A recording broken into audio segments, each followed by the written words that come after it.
जय माता दोस्तों, कैसी हैं आप सब। उम्मीद करती हूँ आप सब ठीक होंगे। दोस्तों, नवरात्रि में कन्या पूजन के समय कन्याओं को केवल भोजन कराने से ही माँ दुर्गा प्रसन्न नहीं होती हैं, बल्कि शास्त्रों में कन्या पूजन के कुछ नियम बताए गए हैं।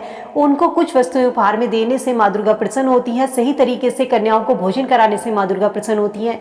नवरात्रि की अष्टमी नवमी तिथि के दिन कन्या पूजन के बाद व्रत का पारण किया जाता है। इस बार अष्टमी तिथि 22 अक्टूबर की रहेगी और नवमी तिथि 23 अक्टूबर की रहेगी। व्रत का पारण करने से पहले हिंदू धर्म में कन्या पूजन का विशेष महत्व होता है। माना जाता है कन्याओं में माँ दुर्गा का वास होता है और उनको भोजन कराने से माता रानी प्रसन्न होकर अपने भक्तों की सभी मनोकामनाओं को पूरी करती है। हिंदू धर्म में कन्या पूजन से पहले कन्याओं के पैर धुलवाने का विधान है। इसके लिए आपको एक थाली या परात में थोड़ा सा साफ जल लेना है और उसमें थोड़ा सा गंगा जल मिलाना है। साथ ही पैर पोंछने के लिए आपके पास एक साफ कपड़ा भी होना चाहिए। पैर धुलवाने के बाद उनके पैरों को उस तौलिए से, उस कपड़े से पोंछिए। इसके बाद कन्याओं को रोली का तिलक लगाया जाता है।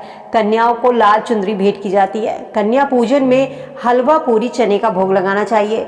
नवरात्रि में माता रानी को खुश करने के लिए हम कन्याओं को भोजन कराते हैं। भोजन के साथ कन्याओं को कुछ चीजें भेंट उपहार में देने की परंपरा वर्षों से चली आ रही है। इन छोटी छोटी कन्याओं आशीर्वाद के रूप में, माँ दुर्गा के रूप में हमारे घर में आती है। इन कन्याओं को आदर के साथ घर पे बुलाना चाहिए। सम्मान के साथ इन्हें भोजन कराकर इन्हें भेंट देनी चाहिए।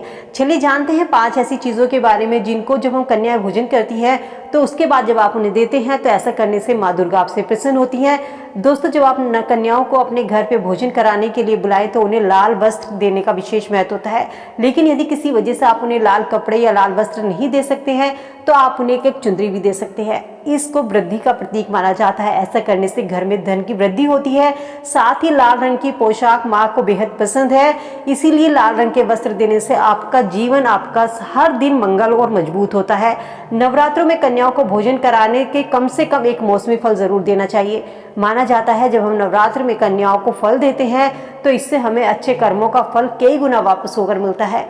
फलों में सबसे शुभ होता है केला या नारियल को माना जाता है। केला विष्णु जी का प्रिय फल है और नारियल श्रीफल यानी कि माँ लक्ष्मी का प्रिय है। इन दोनों को ही दान करने से हमारे घर में सुख समृद्धि का वास होता है, धन का आगमन होता है। कभी भी व्यक्ति को आर्थिक तंगी का सामना नहीं करना पड़ता। बस श्रद्धा भाव से आप इस चीज को करके देखिएगा।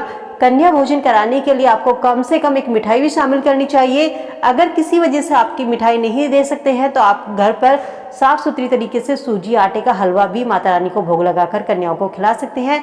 ऐसा करने से गुरु ग्रह मजबूत होता है, माँ भगवती प्रसन्न होती हैं। नवरात्रि में कन्याओं को भोजन कराने के बाद में आप उनको श्रृंगार की सामग्री जरूर दें। ये श्रृंगार सामग्री पहले माता दुर्गा को अर्पित करनी चाहिए। इसके बाद आप इसे छोटी छोटी कन्याओं में बांट सकते हैं। माना जाता है जब ये कन्या इस श्रृंगार की सामग्री को ग्रहण करती हैं तो सीधे माँ दत्त के द्वारा स्वीकार की जाती हैं, यानी कि माँ दुर्गा ने हमारी जो सामग्री है पूजा की वो स्वीकार कर ली। परंपराओं के अनुसार कन्याओं को जब आप विदा करें तो उन्हें विदाई में कोचा दिया जाता है। इस कोचे में आप उन्हें चावल और गुड़ दे सकते हैं। ऐसा करने से आपके घर में धन धान्य की वृद्धि होती है। नवरात्रि में जब आप कन्याओं को भोजन कराएं तो विदा कराते समय कन्याओं को थोड़े से चावल या जीरा देना चाहिए। ऐसा करने से घर में संपन्नता बढ़ती है। नवरात्रि में कन्याओं को विदा करते समय आप उन्हें दक्षिणा के रूप में कुछ पैसे भी दे सकते हैं। ऐसा करने से माँ लक्ष्मी प्रसन्न होती है और घर में धन के भंडार भरे होते हैं। हो सके तो कन्याओं को अपनी सामर्थ्य के अनुसार 5, 11, 21 जो भी आपकी श्रद्धा हो उसके अनुसार आप उन्हें भेंट कर सकते हैं। तो दोस्तों, उम्मीद करती हूँ अष्टमी नवमी तिथि व्रत का पारण करने से पहले कन्या पूजन करते समय वीडियो में बताई गई बातों का आप जरूर ध्यान रखेंगे। कन्या पूजन से पहले हमें आप कन्याओं के पैर जरूर धुलवाने चाहिए। इसके बाद उन्हें रोली का तिलक अर्पित करना चाहिए। कन्याओं को भोग में हलवा, चना जरूर खिलाना चाहिए। इसके बाद में आप उन्हें दक्षिणा स्वरूप कुछ वस्तुएं भेंट कर सकती हैं। श्रद्धा अनुसार जो भी आपकी श्रद्धा है 1, 2 या 5 वस्तुएं आप उनको कन्याओं को भेंट में कर दे सकते हैं। लाल चुनरी देने का विधान होता है, उनको दक्षिणा देने का विधान होता है, केले देने की परंपरा है। तो ये सब चीजें दान करके आप भी माँ भगवती को प्रसन्न कर सकते हैं। उम्मीद करती हूँ वीडियो में दी गई जानकारी आप सबके लिए यूजफुल होगी। वीडियो से आप लाभ जरूर उठाएंगे। वीडियो अगर पसंद आई तो दोस्तों लाइक शेयर करना मत भूलिएगा। माँ भगवती के भक्त हैं तो कमेंट सेक्शन में जय माता दी जरूर लिखते चलिए। मिलती हूँ नई वीडियो में नई जानकारी के साथ। स्वस्थ रहिए, खुश रहिए।